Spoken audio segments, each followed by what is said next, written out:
transforming musical linguistic objects.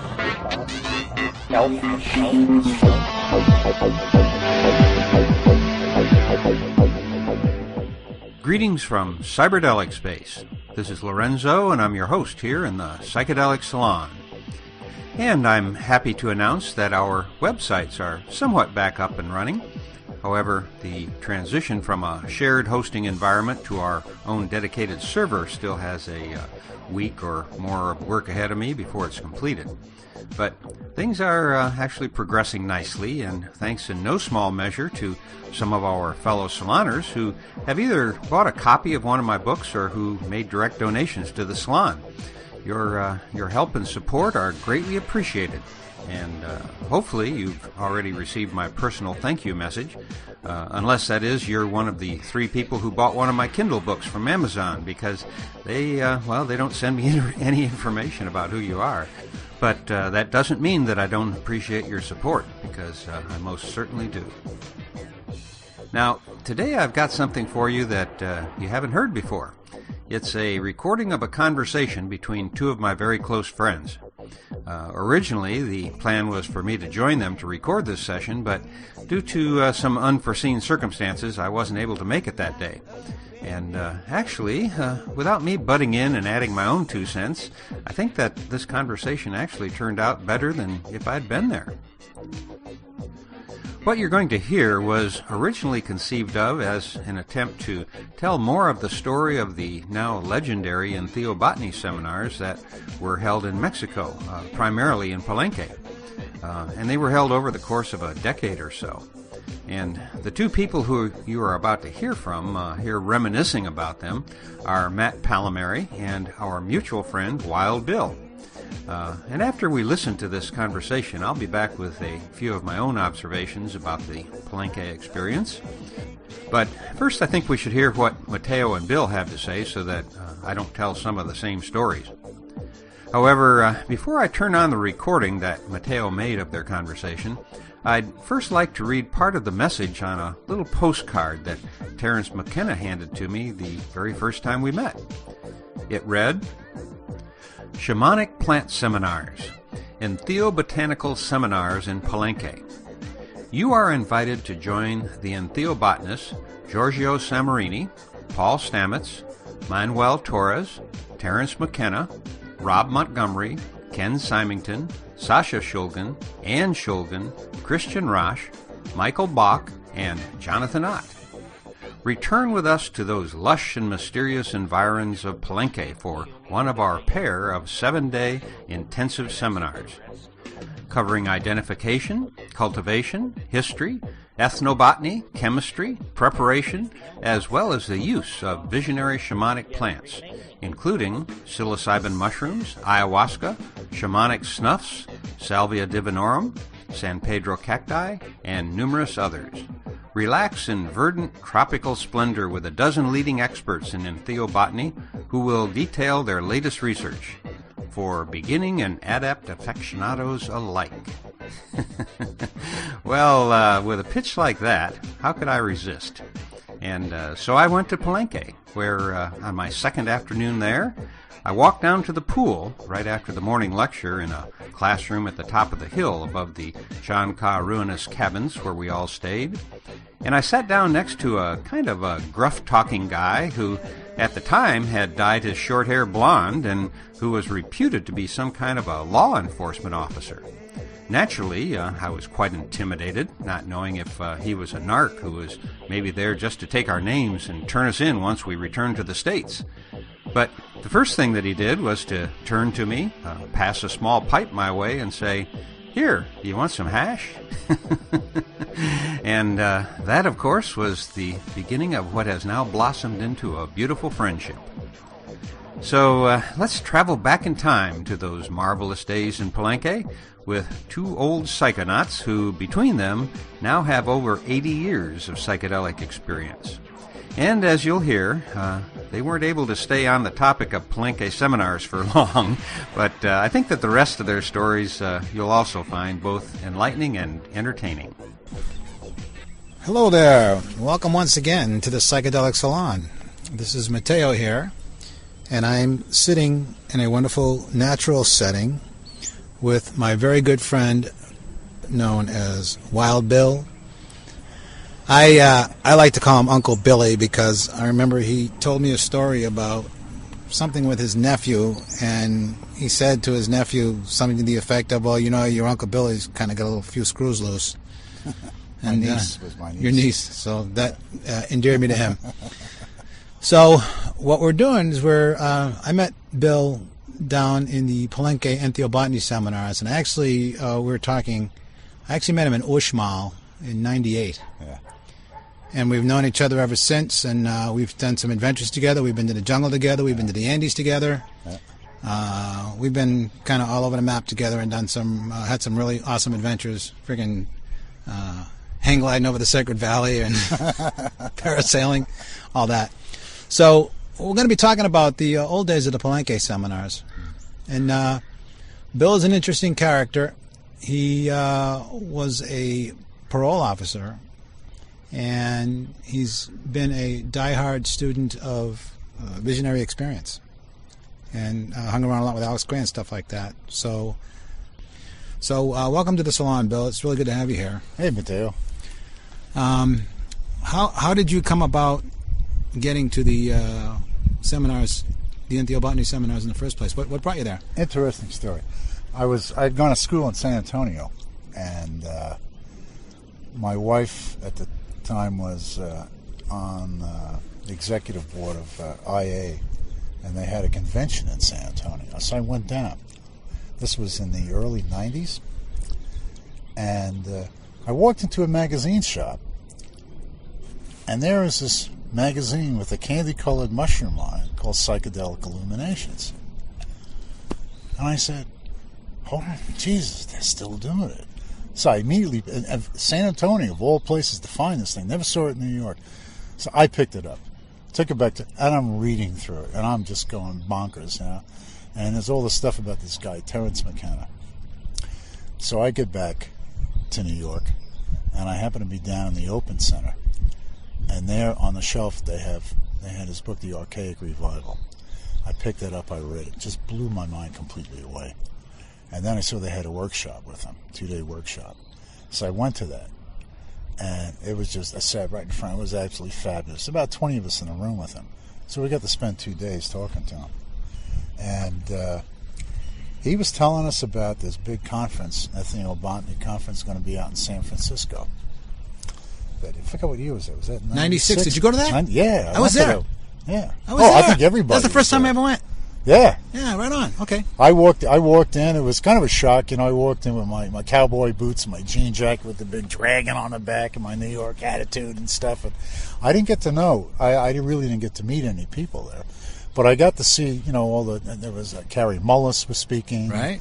And I remember that he brought that band out. Yeah. Jonathan Ott. Right. All these great guys. Wade Davis was there. Yeah, Wade Davis. Yeah. Oh, yeah. Yeah. That really was. That was impressive. Yes. And while I was there was this handout about these Palenque seminars. And I looked at that and I said, this looks interesting as hell. And I really thought it was field trips going collecting plants and stuff. So when I got back to the city, I talked to my wife, who is not into this at all. Not into it. She's straight arrow. I said I'd really like to do this. So in 97, I traveled down through Villa Mosa to Palenque and showed up at this place, the Chankar Ruinas. I met 2 other guys, one guy from New York and a guy from Georgia along the way, so we traveled down there. And it was incredible. It was incredible. It was like I met all these unbelievably... most of the people I met were really bright. A lot of them were into interesting jobs. They loved the work they were doing. They were really open. And it was such a laid-back, I call it a laid-back manner. It was really cool. I got to meet all these different people. Unfortunately for us, we had signed up late, so they stuck us up on, if anybody's been to Palenque, where they have that conference hall across the street that's up on the hill. Oh, yeah, on the hill, right. Yeah, we were stashed there up on the hill. And So we were kind of separate from a lot of what was going on down below. But it was it was just absolutely incredible. What really turned me on was there were all these teachers, all these scholars and stuff who were so willing to talk about what they knew and share the information. And the people were just so welcoming. In fact, I went to Terrence. I said, Terrence, it's like I showed up at this family reunion. And I met these cousins I had heard about, but had never met. And Terrence just turned to me and says, "Well, that's why we call it our gang." And it was just phenomenal. The setting was incredible. It's interesting. I didn't realize you were at the seminars in San Francisco there, because '96, that was my first contact with people. It took me till '98 to go to Uxmal, where we initially met. And it was. I noticed that one time I saw you had the T-shirt, I call it the G-string T-shirt with the deer on it, which I have in a T-shirt. I almost picked that up, and when I saw you had, because I went back to get it, it was gone. Yeah. You son of a bitch! You're the one who bought it. I'm glad you think of that. But I actually got that one on Real de Catorce when I did I did the peyote ritual. Oh, I thought I did the whole. I went to. All right. Well, you're absolved then, man. Thank you. God, I haven't had all these years. resentment. That's why you've been freaking giving me all I that haven't shit. had any resentment about that. But I was just completely blown away at just how relaxed and cool it was, and all the stuff that went on outside the classrooms, and just bonded with a whole bunch of people that complete strangers, and there were people from all over the world, and of course there was Terrence, who was kind of like the Pied Piper. Yeah. Well, I always saw Terrence as a kind of a John the Baptist figure. Yeah. Calling people out of the desert, calling. I said, Terrence McKenna called me in from the cold. Yep. And I think he did that for a lot of people who had kind of drifted away from it. Yep. He got people back in. Me too. And it was just fun. And you could sit. I remember we were sitting at the breakfast table one morning, and I mentioned about some poetry by Yeats I really loved. And then he says, "You want to hear a good poem about vegetable love?" And he recited from memory the poem "To a Coy Mistress." Right, I realized this guy was a walking Norton anthology of English literature. He probably had all this stuff memorized.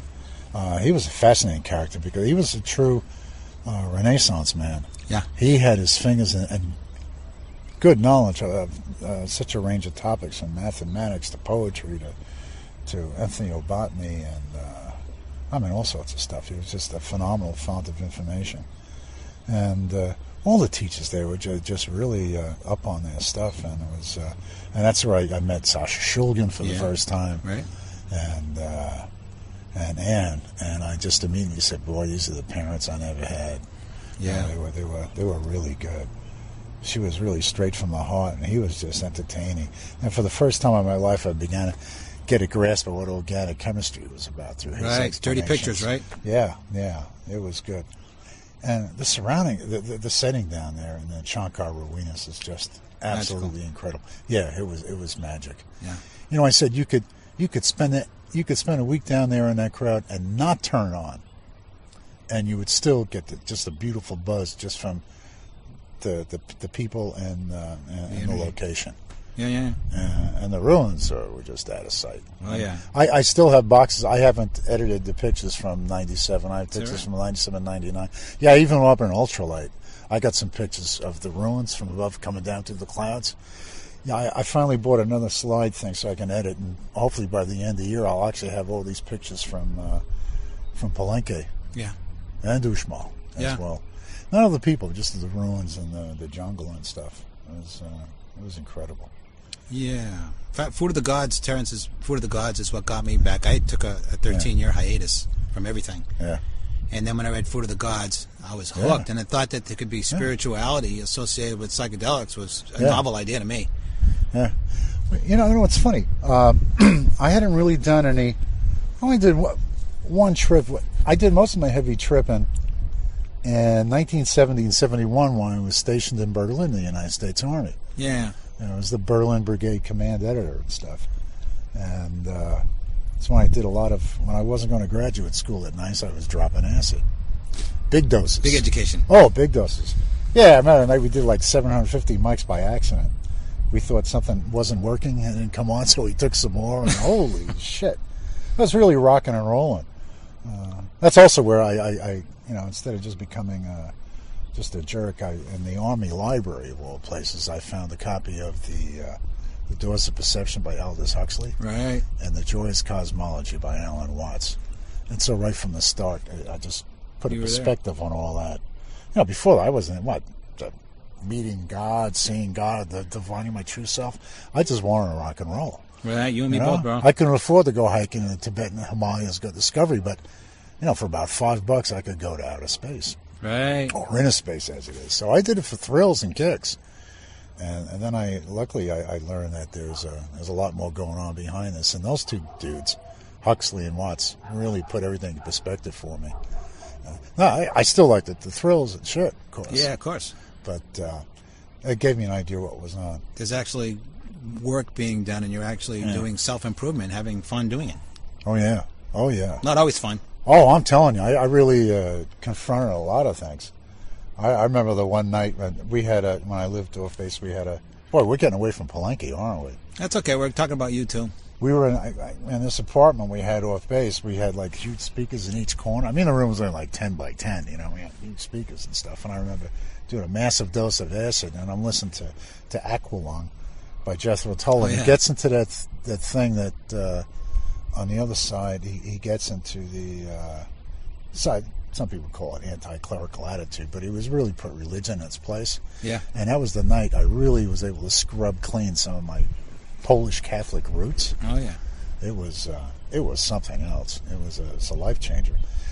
And so when I came back to the States, I continued to smoke grass, but I got away from the psychedelics because I began working. Yeah. I was working in a drug prevention program. Oh yeah, I did get busted. That's true. Yeah, I did get busted in Ohio hitchhiking. And I got arrested for attempting to introduce illusions and hallucinations into Tuscarawas County, Ohio. And I was facing a felony. And I talked to the prosecutor. And we had talked, and he knew what my shtick was. I was just hitchhiking. I was hitchhiking from Austin. And we worked it out where I wound up doing 30 days in jail. During the 4th of July, too. It was interesting. That 30 days in jail was a real education. I learned how to play gin rummy. Yeah, it was unbeatable for 3 days. But that added to it's had that certain sensibility about it. So later on, when I was working with people I worked in prison for 6 years and stuff. It was almost a natural. I was almost comfortable walking around the joint. But even though I wasn't doing LSD or any of the psychedelics at that point, once you've been through it, once you've been through the grinder, and I don't mean this 50 mic stuff, half-stepping. Once you've been through the real deep trip where you lose that, I remember that one night when I finally went over the edge and I was reduced to, as I told Ann Shulgin, I was like this tiny speck of consciousness whooshing through the universe. And the thing that surprised me the most, I had absolutely no fear. Yeah. It was absolutely beautiful. Once you've done that, it just changes everything. And I still had that, working in the prison system and then working in parole on the street and stuff like that. There was no way I could not look at the big picture. There's no way that I could not look at the relationships between things, because once you're in that deep acid trip, everything's in this big net and all meshes and stuff, and everything is interconnected. And actually, to me, it gave me a clearer picture of what was going on. Unfortunately, in that milieu, that kind of vision and stuff is really not appreciated. It probably led me into a lot of problems and stuff like that. But to me, it gave me a great sense of satisfaction because I figured I had things really nailed down. Mm-hmm. And like I've said in other conversations, that I think that the LSD and that little time in jail, I didn't have problems with the parolees. I had no problem. I was able to talk to them, and I had a problem with the authority figures. And stuff because they were really uptight. Juice culture. Yeah, Juice culture.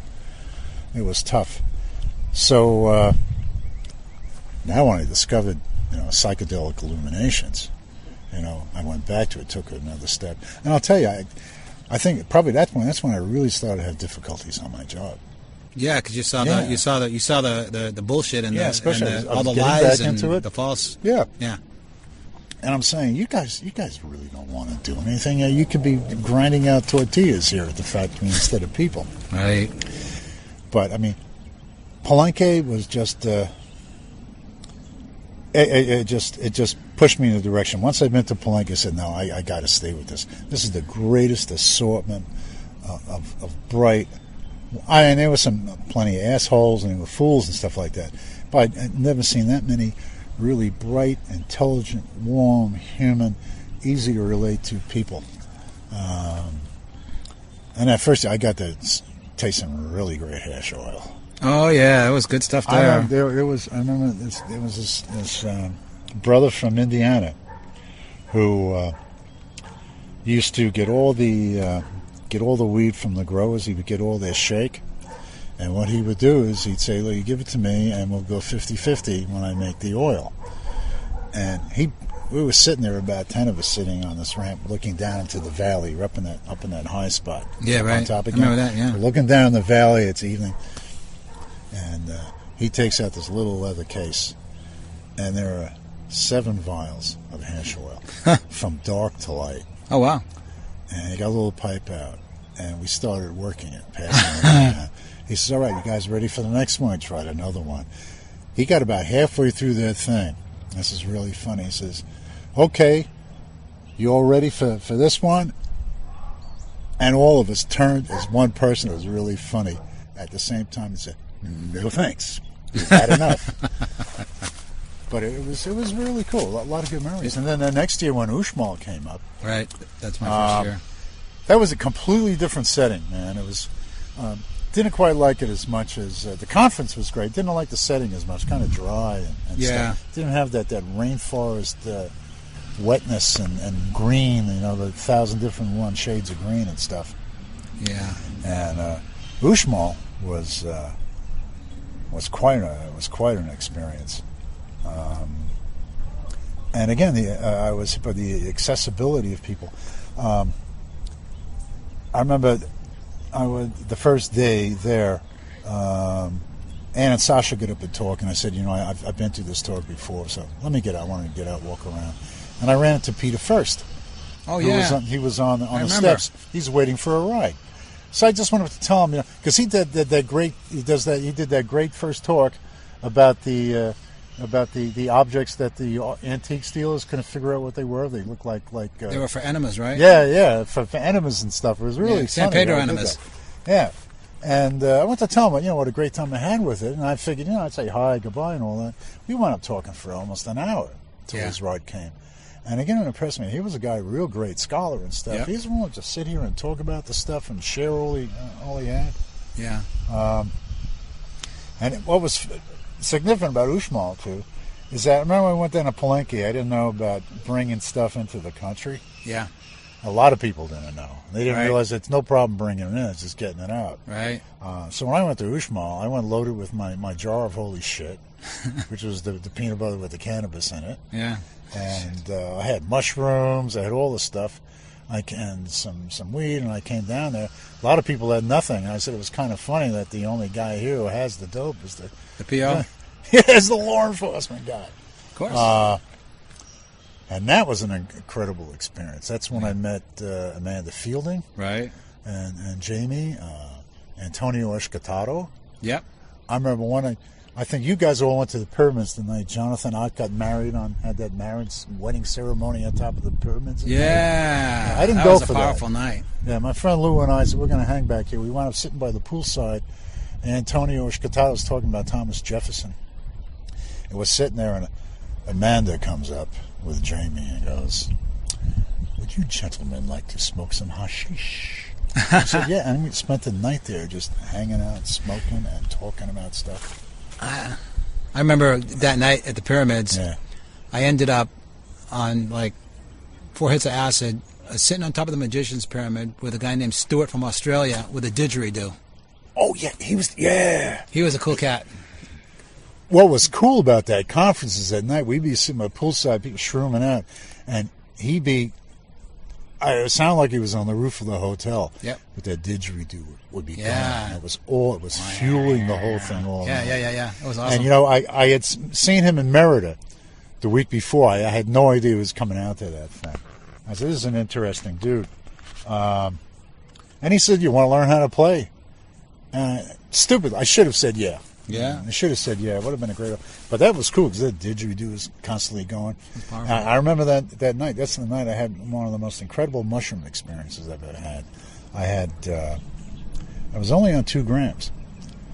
I'd been out burning copal and stuff and trying to make a swallowable thing, and things were not working out, and mushroom wasn't coming on right and stuff, so I dumped all the pretentious bullshit.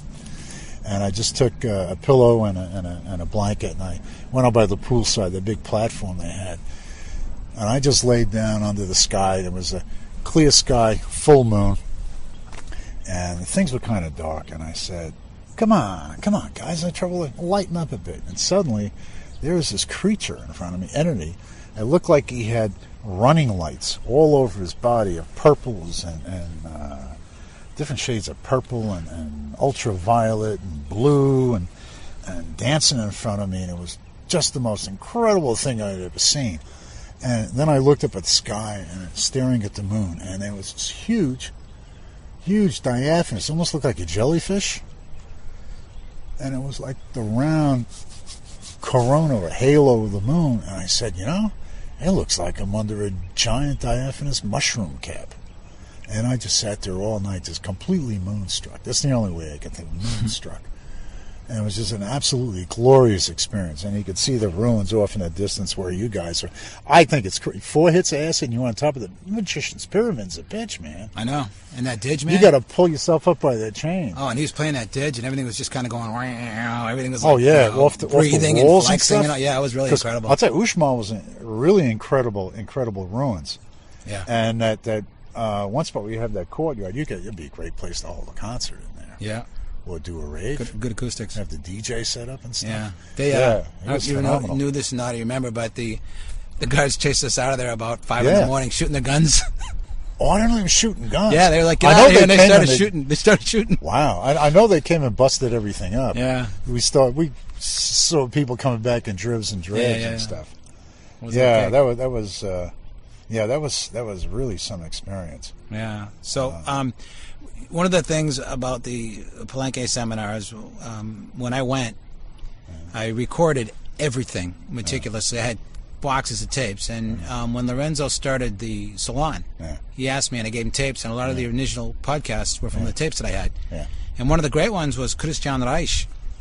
He had lived with the Lacandon Indians around the ruins in Palenque.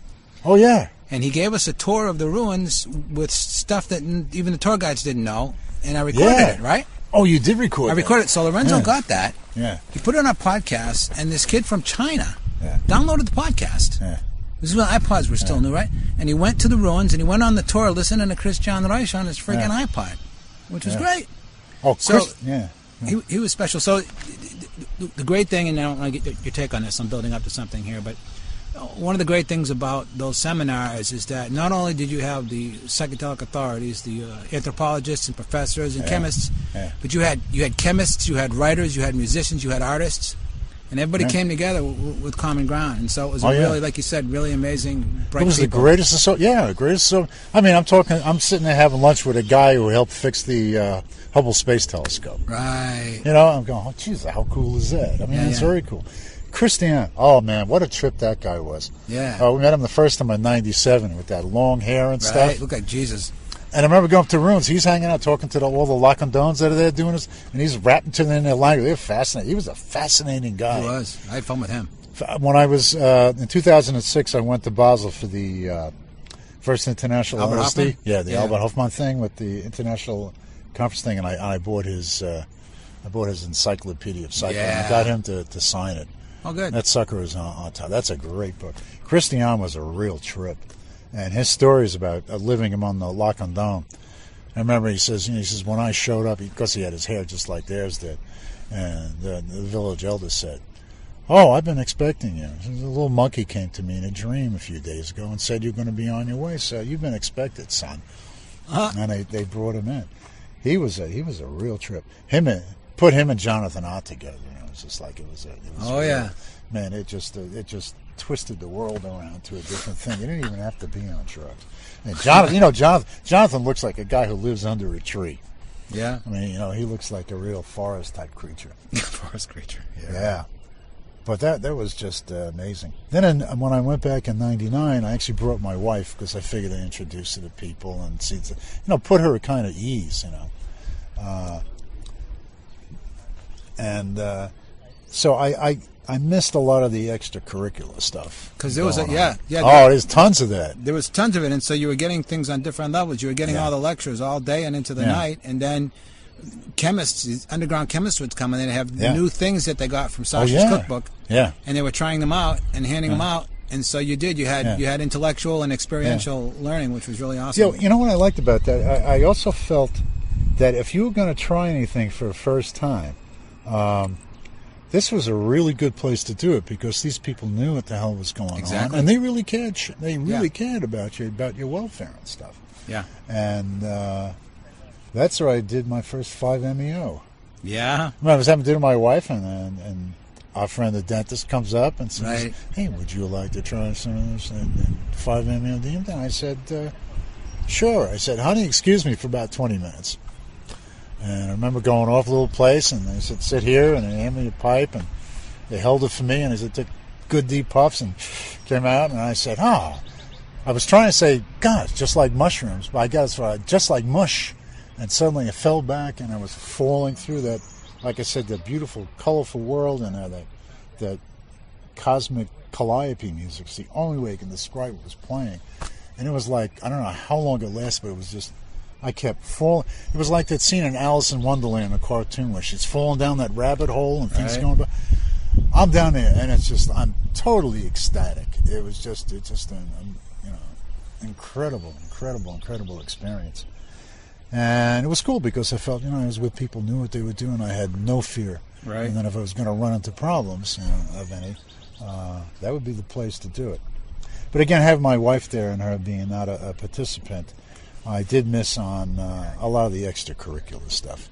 But again, I said, I said I could even conceive of myself coming down, spending a week here, and not doing anything, because what was coming across in the classroom was just so valuable and so real. Right.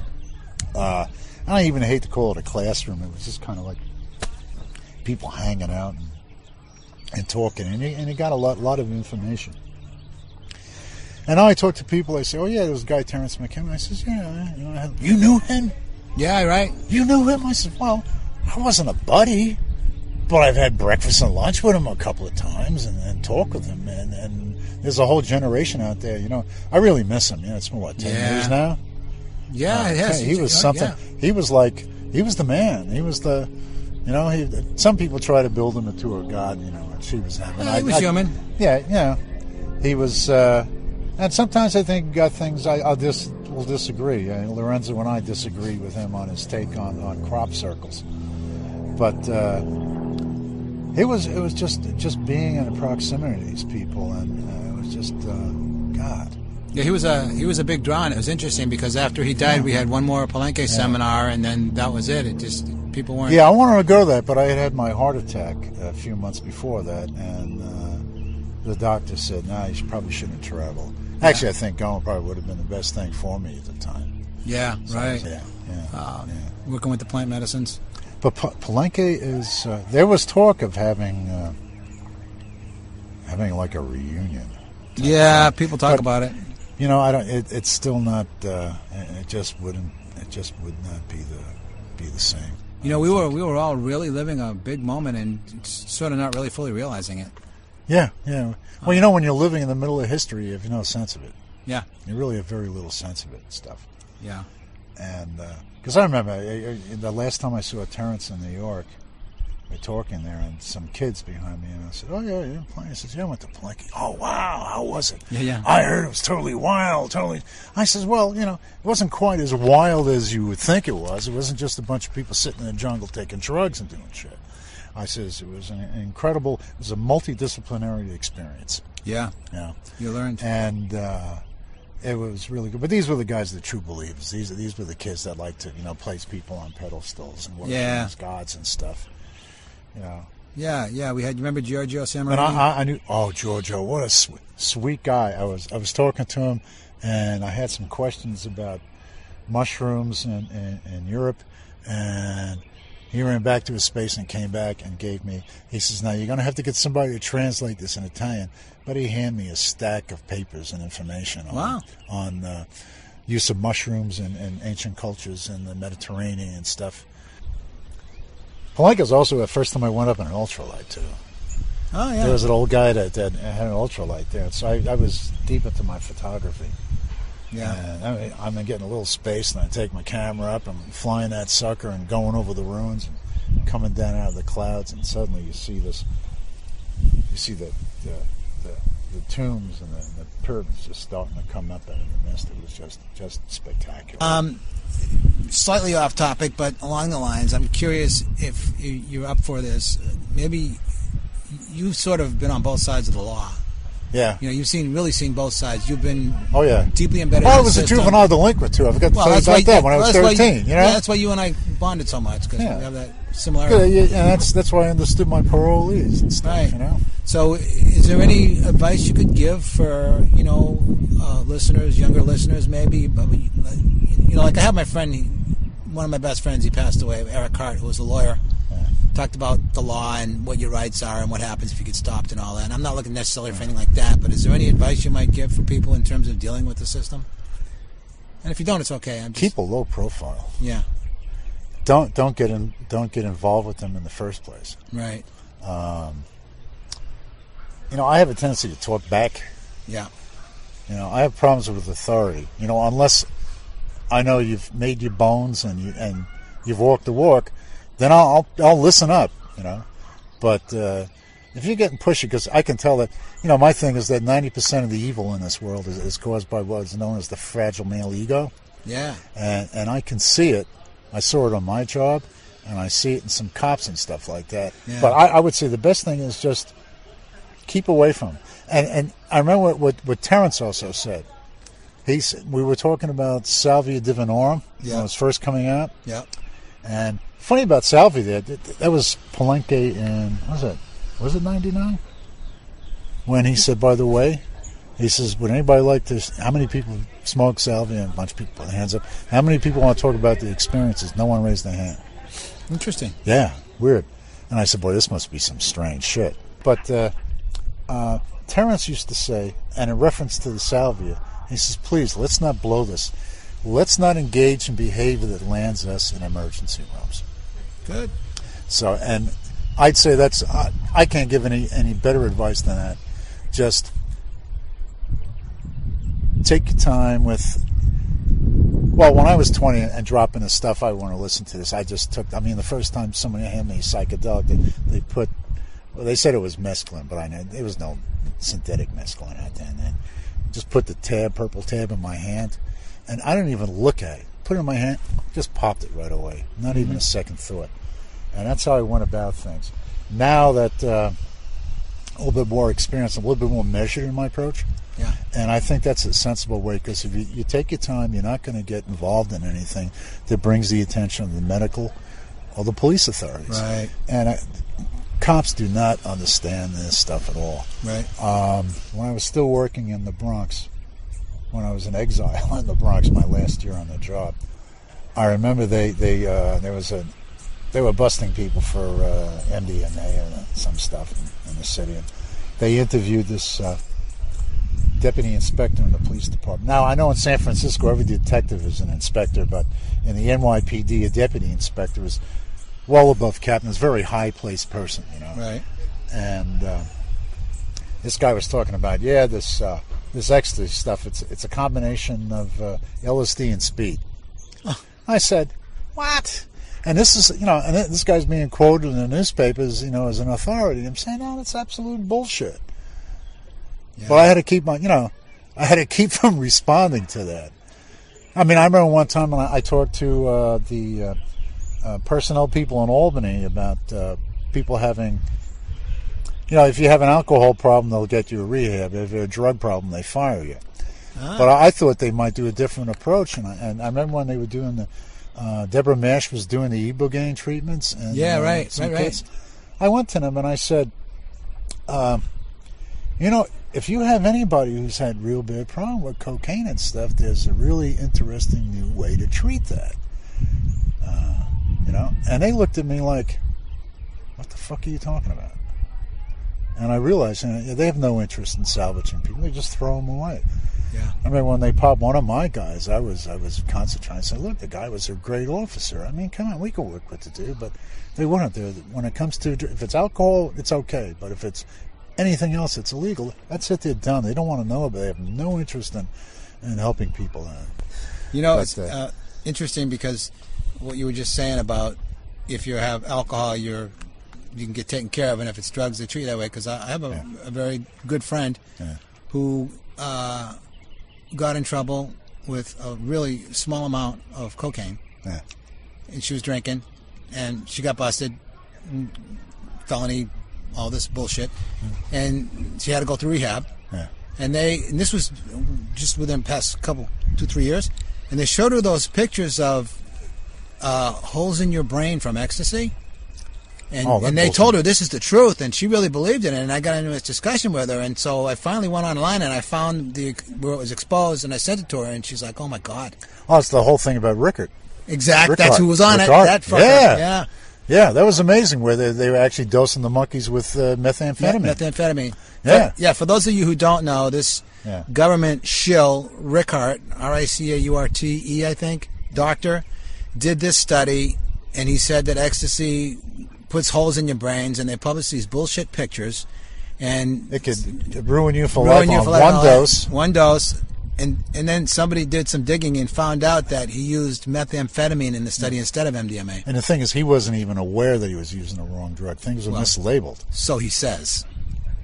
Wow, that turns into conspiracy theories. Nah. But yeah, I don't know. He said that, but I was under the impression they just. Stuff was mislabeled, and they were just pumping these monkeys bullshit. with methamphetamine. He got caught because he got caught. I know. Our friend Dr. Tom said this man is finished in the scientific community. Exactly. But you want to know something? A couple of years ago, in the back of the Village Voice, there was a search for MDMA users, right? And he was doing research again. Exactly. So the government has him because he's the man. That's exactly right. Government has him. He's doing more research on MDMA. Right. And I mean, the man has already just shown that he's a liar. And what scientist? A scientist is supposed to be exacting in what he does. Yeah. Can you imagine he was pretty being sloppy. A scientist? Yeah. And say, gee, I'm sorry. Instead of giving you amino acids, I gave you hydrochloric acid. Yeah. Right? Duh. I feel for those poor monkeys too, man. Yeah. Because I've never done methamphetamine, but I've done ups and stuff. I've done it. I know that stuff, and it's not good. No. MDMA is much. Yeah. MDMA, I can't do it anymore because of my heart condition. Yeah. MDMA with a little bit of LSD, a little candy flip. Oh, what a great way to spend the day. Yeah. Yeah. It's a good thing. So, also, the interesting thing about, you're talking about New York. But this podcast is international. Yeah. We got brothers all over the planet. Oh yeah. Who are tuning in. Yeah. Maybe eventually we'll reach the tipping point. Yeah. Reach a critical mass. It'd be really nice. Yeah. It'd be really nice to change things around. I remember Huxley's book Island. Right. I love the concept, and it was a society that found the different types and try to channel everybody naturally, and using the soma and stuff to achieve that experience and find out where you're at, and then your society helping you by putting you into a kind of a role where your natural inclinations could be used for positive needs. Yep. Yep. Set a guy out there to chop trees instead of go beat people up. Yeah. Exactly, and that's the thing. For those of you, if you have not heard it, I really strongly recommend listening to the Jim Fadiman podcast we recently did that I mentioned that Bill had also had some comments on, because Jim's been researching for years and years and years and really doing it with the right way and the right attitude. Oh yeah. With integrity. And you know, in that book, I always get that sense of the man is full of compassion. Yep. I got that sense in reading that book. Yeah. He's an interesting guy, too. I heard him speak finally. Nice guy. Yeah, you know. Nice guy. You could sit have a couple of beers with this dude at the bar. Oh, yeah. Did you know how we met? No. I was teaching a writing workshop at the Santa Barbara Writers Conference. Yeah. And he came, and I didn't know who he was. Yeah. And he came as a student. Yeah. And he's like, as far as I'm concerned, he sits at the left hand of God, right? Yeah. And he came in, and he was a good writer. I might have even given him an award. And he was with me for 3 or 4 days, every day, you know, doing his stuff. He was working on a novel. And he had some great short stories. And then he came up, and he gave me his book, The Other Side of Hate. And I gave him Land Without Evil. And then we started talking. And I finally looked at him, and I said, "You're one of us, aren't you?" And he's like, "Yeah." And then when I found out who he really was, I was like, "Oh, my God." So here's a man that's been living under the wire too, because you know, until a few years ago, I'd never heard of him. Right. I may have seen his name in a reference somewhere, but I'd never heard of him. He's been a real and central he's figure. really. I think his book is really important. I mean, besides Tikal and Tikal, that's one book. I'm going to keep his book there because it's just a wonderful. It's a not only a history of the research and a jumping off point to go to new spaces and try the the micro dosing and all that. Yeah. But about guiding and taking care of people and everything. In other words, if you did your psychedelic exploration and used according to his book, his way, right. Yes, you're not going to come in contact with the cops. You're right. not going to wind up in the emergency room like right. that. And it's going to become more than just a thrill. It's going to become it's going to be what enriches your life and sets you apart from the rest of the people that don't. And I'm not talking from a position of arrogance, but I am so glad I turned on. Amen, I brother. am so glad, man. Yeah. Because otherwise, this can be a kind of grim life. Yeah. Grim life. Some people, to forget how grim it can be, get lost in a rat race and consume themselves. That's a great thing. It's turning on. It was God. It was. I still remember that day. I was in San Antonio, and they handed me that pill, and everybody wanted to hang out, watch the walls breathe. And I said no. It was a beautiful spring afternoon. I went outside, walked among the oleander, put on my bathing suit. I went swimming, dove off a diving board, hiring a kite, went under the water. And my thing used to be to swim underwater from one end of the pool to the other. Yeah. I dove under, and I'm going, and I just took my time. Got to the end of the pool. I didn't want to come up out. Right. Maybe it was like being in the amniotic fluid. I don't know what. But I felt completely at home, and I felt I could swim underwater for a couple more hours. And I said, "No, Tom, you better come up to the surface." Beautiful experience. I still remember that afternoon. That just, I had no ego dissolution. It was probably only about 100 mics, the equivalent. Yeah. But it was just enough to say, wow, I looked at the world. It was like I saw the world anew for the first time. Yeah. You know, the veil was lifted, and everything was just fucking beautiful. Yeah. And that's when I realized the world was a perfect place. There you go. The world is a perfect place. Oh. So you've done a lot of work. I mean, you've in your formal work as a PO, you dealt with a lot of really tough, dark, messed up energy. Those are the people I work for. Right. But you took on a lot of stuff. Yeah. And now through the years, and especially now, particularly with ayahuasca, you're going back and you're healing those wounds, and you're getting rid of the baggage that you've been carrying. Oh, it's a bitch. Because I feel like 12 years ago I underwent a betrayal and an injustice, and it's never going to be righted. That's really hard to do. It's never going to be right. And it's been like a slow death. That wound hasn't healed, and that's what I'm trying to do. Because hey, it's a motherfucker. Yeah. But that's why I don't mind spending a lot of time on my hands and knees. Yeah. You know, dry heaving. Yeah. I'm working that stuff out. I mean, it's if that's what I got to do to get rid of 30 years of all this negative energy coming in. And I love working the dark side of the street. I'm attracted to the dark. Yeah. To me, I like the twilight world. My favorite time of day is just like an hour before sundown to an hour after. Yep. That's when I feel the most power coming on. Yep. And it's like the border between night and day and the borderlands. I mean, until I just kind of ruined my career, I said, when I retire from parole, I should look up Nathan Edelman and those people, because I thought I could be a bridge between, here's that idealistic acid bullshit, that I would try to work to be a bridge between the world of the straight, because it's also in my chart and on my readings that I can work at many different levels, up and down. I can mix with a lot of different types of people, and I like to bring things together. And I thought I would like to work to educate law enforcement people, what this stuff is really about. What this and try to get some communication, so maybe we can work out some kind of an accommodation, and change some of those laws. But before you change the laws, you really got to change the attitude. I remember standing in the South Bronx one time, just after a really depressing episode with a person about their life and stuff, and I'm standing there and looking at all this despair, because the air was heavy with despair, and people had just given up. And I stood there and I just broke into tears. I must have been quite a sight. I had my vest on, my badge, my gun, and I'm just in tears, because I realized, unless people change, unless everybody gets on board, they can do all the laws they want, and nothing's going to change. It's going to be shit. Right. And again, that's what I call the curse of acid. You see the big picture, you understand how it can be resolved. I don't think many people have the will to get there. But I was going to try to mend it. Now, I try to stay away from cops.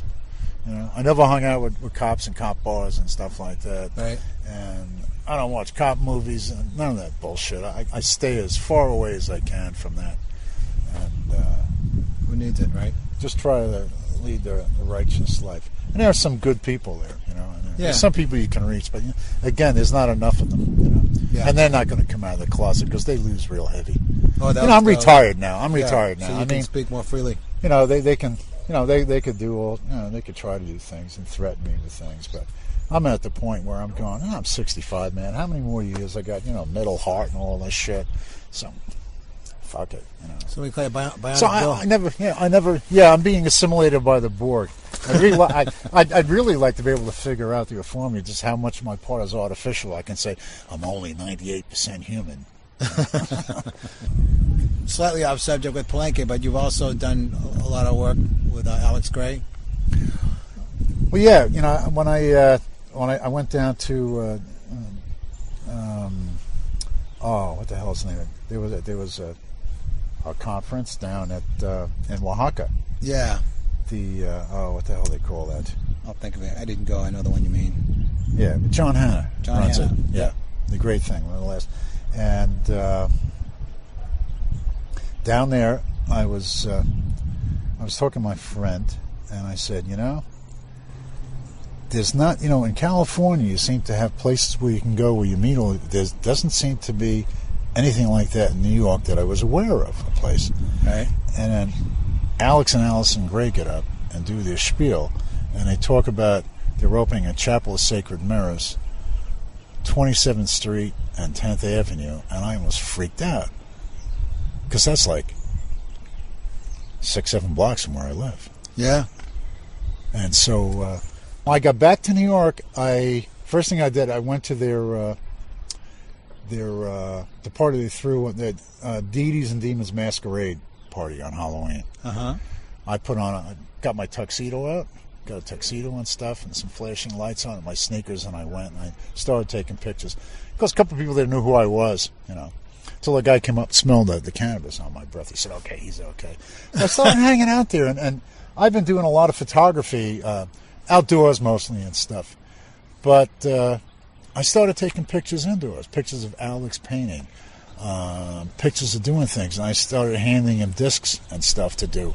And eventually I worked into a way where I was kind of like a house photographer in a way. Any time there was a big event there, I was there constantly taking pictures. And I haven't done that in a couple of years. Up until then, I probably had taken more pictures of Alex Gray painting than anybody else on the face of the earth. Yeah. Because I just go in with that great digital camera and just do picture it. Because we used to have these great painting parties. Yeah. where they had a DJ playing, and he'd have an easel doing a painting. Other artists would be doing things, and things going on in other rooms, snake charmers, and a chill-out room, and the whole community would get together. We'd go to 4 or 5 o'clock in the morning and stuff. And it was really cool working with him because Alex is a really neat man, an incredibly talented guy, a really beautiful dude, and I really connected with him. I traveled with them to Damanhur when they went. Oh yeah, I heard a lot about that place. Yeah, I went to Damanhur with them for a week, and then Basel, Switzerland. Yeah. For the thing. In fact, Alex brought me up to the room and he showed me in his portrait of Albert that Albert had taken a brush and signed, and didn't just sign the back of the canvas, but drew in the organic chemical formula for LSD. Oh, nice. On the back. And Alex is there. Here's this really like a little kid, like he got Pee Wee Reese's autograph. He was just so pleased. And I remember Alex would be signing posters because he'll sign anything for everybody. And Allison's going, "Come, Alex, we got to go to lunch." And Alex says, "Yeah, wait, let me do." And he would just talk to people. He wouldn't just say, "Hi, what's your name?" like put in a book. Yeah. He would sit and talk. People would talk. He was just very people oriented. So Yeah. I love taking pictures of him and stuff in that chapel. They've moved upriver. Once they moved upriver, I kind of look because I don't have a car. Yeah. I'm a city guy. I got a bicycle, and I've gotten up there once in a while. But since the stuff with my hip and all that, I just can't do. I haven't done any photography work in a couple of years. Yeah. But my time with them was really good. Yeah. Was really good. Nice people. Nice. Well, we've been wrapping here for about an hour. Yeah. So we're going to wind it down here. But is there any sort of final words of wisdom or pieces of advice or things you want to say at all? I should have thought about it at the time. But Yeah. No. Okay. No. Well, keep the faith, babe. All right. Well, thank you for we kind of handed off from Palenque, but Well, we're talking about psychedelics, and we're talking about. I have a tendency to do that. I'll go from one thing to another, and eventually I come back to the. Well, we really appreciate you taking the time to talk to us, and I think a lot of what you said has value for the listeners. Well, I hope everybody gets something through the experience. So, this is Mateo and Wild Bill signing off from the Psychedelic Salon, and Lorenzo will probably add in some notes and anything we missed, he'll put in. Lorenzo should be here. Yeah, he was supposed to be here. Yeah, bunked out, but he's that type of guy anyway. Yeah, we'll get even with him, right? Yeah. We'll fix his wagon. All right, thank you, and keep the faith. That's the final word from Wild Bill. All right, this is Mateo signing off. You're listening to the Psychedelic Salon, where people are changing their lives one thought at a time. Now, if you'll think back to several podcasts ago, we heard, I think it was Terence McKenna, say that while there are old psychonauts and there are bold psychonauts, there are no old, bold psychonauts. And I think that even though we just heard some great stories about a few wild psychedelic experiences, that both Mateo and Wild Bill will tell you that the reason they are still here is that neither one of them ever pushed the limits into the extremely bold arena, although there were a few times when they could probably see it from where they were working. You see, it's not about what or how much or how often, or even if you ever do use our sacred medicines to explore the deeper realms of consciousness. It's all about what you learn while you're in that space, and most importantly, what you bring back and use to enrich your life. I don't think that our heroes are really the out-of-control people who combine several substances and then take big doses every weekend. No, in my opinion, the truly heroic work is what is done in the default world during the days and weeks that follow a sensible psychedelic journey. Now, as we just heard, both Bill and Mateo thought, and I agree with them, that the really important part of conferences, like the ones in Palenque, come not from the formal lectures as much as from the casual interactions with the speakers at the conference, and even more importantly, the conversations and the friendships that are made with the other participants. Which is why I'm really looking forward so much to the Esalen workshop that Bruce Damer and I will be leading this June 15th through the 17th. As you know, the setting at Esalen is as conducive to building these kinds of relationships between all of the participants as was Palenque, maybe even more so. And the truth is that I'm looking more forward to hearing what some of our participants will have to say than I am to my own talks, which is natural, of course, because I already know what I'm going to say. And I guess I should mention that there's some really interesting people who've already signed up. For example, Ken Adams will be there with a recent cut of his new video about the work of Terence McKenna. And also John Hanna is going to attend. And as you know, John not only produced all of the Mind States conferences, in many other ways, he's also one of the key members of the worldwide psychedelic community. And I'm sure that John will have a lot to add to our weekend workshop. Plus, I'm excited to announce that Diana Slattery will also be there.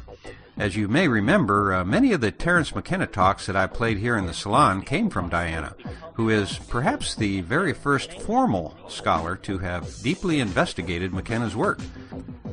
So be sure to bring your unanswered Terence McKenna questions if you plan on attending yourself. I think in an earlier podcast it was that I mentioned the fact that we'd been allocated 24 spots for participants in this workshop, but already we have 23 people registered, and so the good folks at Esalen have given us a somewhat larger space, and now there is room for 30 people, which means that there are still 7 spots left in the event that you can make it. And I'll put a link to that event in the program notes for this podcast, which, as you know, you can get to via psychedelicsalon.us.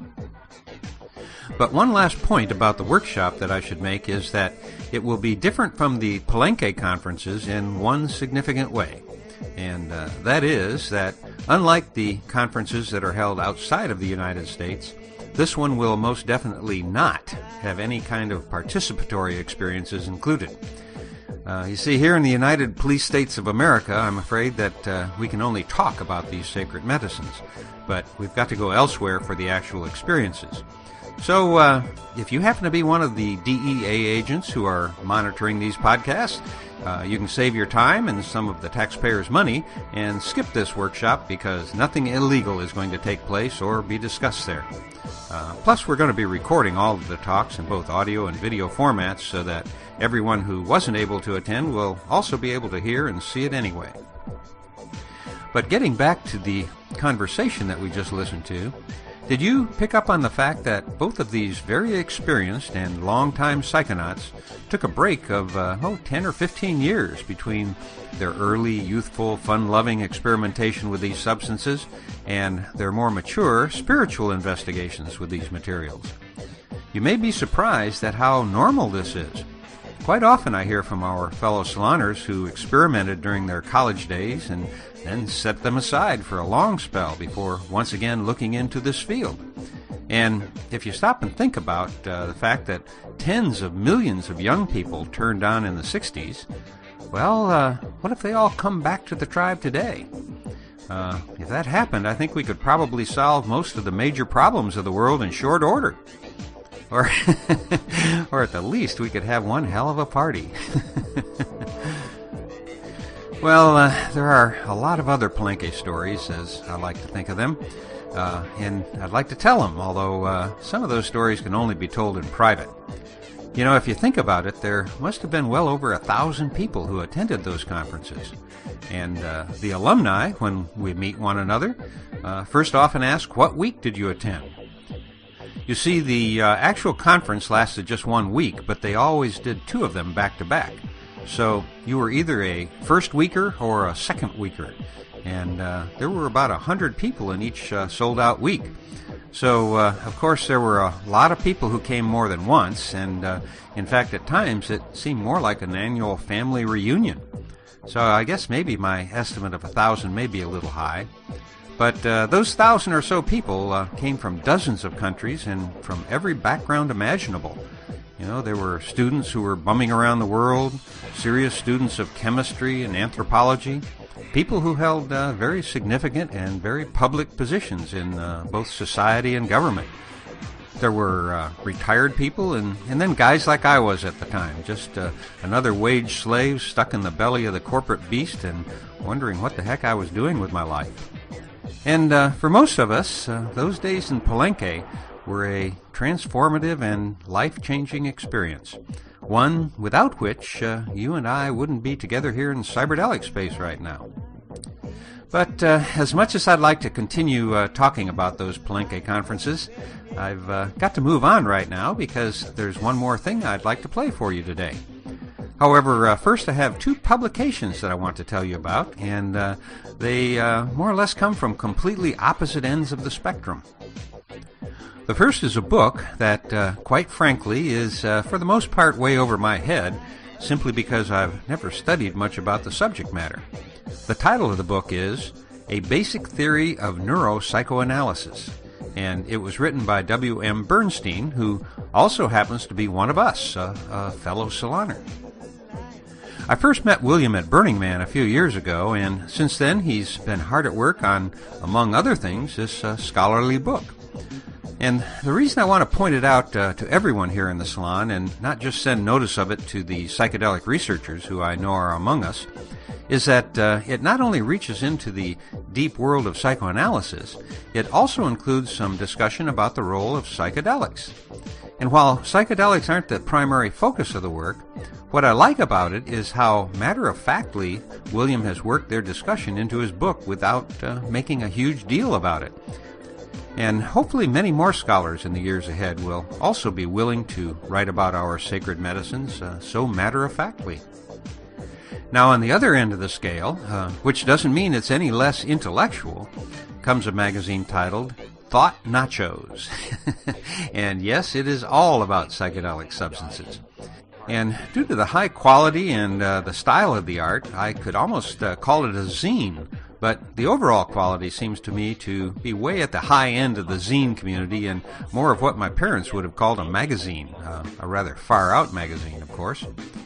As I understand it, their print run is pretty small, which means that if this publication does catch hold for the long run, these first few issues are going to become valuable collector's items. However, one of the reasons I'm giving them a plug here in the salon is that they also give away a huge number of the digital versions online. And just to give you a little idea of the content of this interesting little magazine, here are the titles of a few of the articles in the first two issues. Christmas and the Mushroom, The Angry Fire Belly of Quetzalcoatl, Self-Portraits While Possessed, and Jesus Was My Gateway Drug. And again, I want to mention the artwork is really exceptional. And did I mention the fact that this is also the creation of some of our fellow saloners? And I'll put a link to their Scribd, scribd.com page in the program notes for today's podcast, which, as you know, you can get to via psychedelicsalon.us, which I'm also happy to announce is somewhat back in operation. Now, if you think back about a year ago, you may remember that Bruce Damer and I introduced the idea of Bruce and the ghost of Terence McKenna conducting a so-called global trialogue with you or one of our other fellow saloners. The idea was to send Bruce either an email question or record your question in MP3 format and send it to him via the web page that you're going to hear him mention in just a moment. But after introducing the concept and receiving several questions, Bruce's schedule really got filled, and he was on trips to Pakistan, India, China, the UK, Ireland, and several other spots in Europe, not to mention doing work on both coasts of the U.S. In other words, Bruce has been busier than a one-legged man in an ass-kicking contest. Oh gosh, I'm sorry, Bruce. I didn't mean to make light of your incredible work schedule. It's just that my mouth sometimes keeps going long after my brain tells it to stop. But getting back to the point, although Bruce's schedule hasn't actually lightened up very much, Nonetheless, he has been able to take the time to prepare the very first of our global trialogues, which we hope in some small way will help to bring our community closer together by sharing our questions and hopefully even our lovely voices as well. You know, we're all in this together, so let's find out what some of the more pressing things are on the minds of our fellow saloners. And the first question that Bruce will address in this new segment comes from Chris in Australia. And I'd tell you the name of the town he lives in if I could even come close to pronouncing it. You Aussies sure have some tongue-twisting words down there. Anyway, after first telling Bruce a little about himself, here's the question that Chris sent in. I listened with great interest to your lecture at the October Gallery, and was particularly interested in your ideas about and definition of ego, as well as your ideas about ego death, and the hope that this may offer our species if a sufficient number of us have undergone it when climactic cataclysm and or ecosystem collapse occurs. I would very much like to explore these concepts and ideas further, particularly within the context of the altered mind states that the sacred psychedelic medicines can induce. However, unlike many of the psychedelic torchbearers, I am predisposed against long periods on the computer. I know how to use them, but prefer not to for a range of reasons. So reading extended and sophisticated online blogs, for example, is not something that floats my boat. I was therefore hoping you might be able to point me in the direction of some real, bound paper books that will at least get me started. I won't anticipate a response, as I know that you're an extremely busy person, but if you can manage to send me the titles of a small number of key texts, I would be exceedingly grateful. I would find my way from there. Again, thank you so much for your generosity and for flying the flag. Blessings, Chris. And here is Bruce's reply. Chris, thank you so much for getting in touch. Lorenzo and I both very much appreciate this kind of feedback from listeners. As for reading on ego, I have to tell you that Eckhart Tolle really nailed it. This might have come across a bit in my October Gallery talk in London a couple of years ago. I would recommend his books and also his audio, his own voice on the matter. I can also say that teachings of Guruji yogis on the loss of mind and ego through body and breathing practices has recently become a major part of the reworking of my daily life. Psychedelics can play a role in there too, but they are in no way a full answer. It is the life changes, choices, and healthy practices built up as a result of spirit medicine visions that are the real forces for change. It's almost like psychedelic states may provide the vision of what is true, like a keystone in an arch, but without the supporting stones around it, that keystone simply falls to earth and has to be propped up again. Many people don't need these medicines at all to achieve a creative balance of inner peace and clarity of action. Some need them to open up to a vast new vista and sense their possible role in the impossible. Anyway, that's how I have been integrating them with spiritual practices. You are already well enough along that road too, Chris, it sounds. As to ego and ego death, here are some thoughts from personal experience. I have to preface this by saying that this is in no way a general purpose theory for everyone. Ego, the little bugger, it does seem to die or take a leave of absence under specifically harsh circumstances, and depending on how the situation is managed and forces mustered, it can become tremendously weakened. But then it can rage back under its own steam. It's almost as though in these intense realms you become truly unglued, where all the parts of you are visible. They become seen as members of a community, almost like personalities, and they're no longer bolted down and they're running around.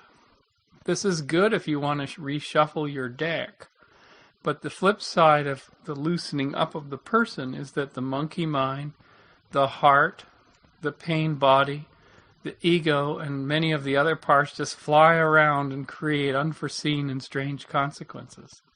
So for some, it might become too easy then to reject people, jobs, things, and become alienated as a person becomes unpeeled. Without a strong center, i.e. adult supervision, by your true self, you can become quite erratic. Now, let's take a listen to what our friend Terence McKenna has to say about the ego. The real issue, you see, around fear on psychedelics is a surrender issue. The ego plays a trick on you because the ego begins to dissolve under the influence of the psychedelic, and the ego sends you the message, you are dying. This is its last, most desperate ploy to halt what is happening, because the ego is dying, and to the degree that you identify with the ego, you'll be driven into a state of panic. Now, of course, the ego is you, or at least manifestation of you, so should be belonged. The mind is also you, as is the pain body that Tolle describes. Sexual energies, the worry monkey mind, and all the other lovely parts, they're you too. They're collectively you, but there is that self that is apart from all of them and can stand back and watch aghast or bemused as these other members bounce around. I find that when practicing yoga, mind leaving, if the mind comes back in, repeating a thought or even a good idea, I simply recite think, think, think, think, think, as a kind of humorous, tender but firm put-down of the mind, as much as to say, that's okay, mind, it's a good idea, but I've got it. In fact, you can watch yourself, or rather the community of self, repeating cycles, going from mind to ego, to sexuality, to body, to mind, and back again. I would then say, cycle, cycle, cycle, cycle, cycle, just to recognize that a cycle has occurred. I would vouchsafe that most people live their lives looping in and out of greater and lesser cycles. Now, I don't want to mean to say that cycles are bad. They are natural. In some sense, you can learn to know and to love your cycles. There are destructive cycles, but there are many constructive ones, and simply help your life tick along. Put in the laundry, make dinner, pick up the clothes from the dryer, or loving ones. Open heart, pick out nice gift, take special moment to present gift, show appreciation for person while giving gift. Well, does this make any sense? I hope so, and thank you, Chris, very much for your question. This has been the first response to a question on the Global Trialogue. Find us at Facebook at Trialogue, and on the web at www.damer.com/Trialogue. This is Bruce Damer signing off and thanking you for joining us in the initiation of this global conversation of people out there, people here, and people elsewhere. Goodbye. And as soon as I can get the program notes posted for this podcast, I'll include the links to the books that Bruce mentioned and possibly a few more. Also, I'll include links to the October gallery talk that Bruce did in Ireland, which is the one that Chris referred to in his question. And there is, however, just one thing that I think I need to correct, and that's the Facebook address that Bruce just gave. I think that I heard him say that it was Facebook/Trialogue, but it's actually Facebook.com/Global Trialogue. Well, that should do it for now, so thank you for joining us in this, the first of our Global Trialogues. And Bruce and I hope that you will add your own voice to this new global conversation as well. I really think that the time has come for us all to stand up and be counted. What do you think? For now, this is Lorenzo signing off from Cyberdelic Space. Be well, my friends. Into the light, into the light, into true.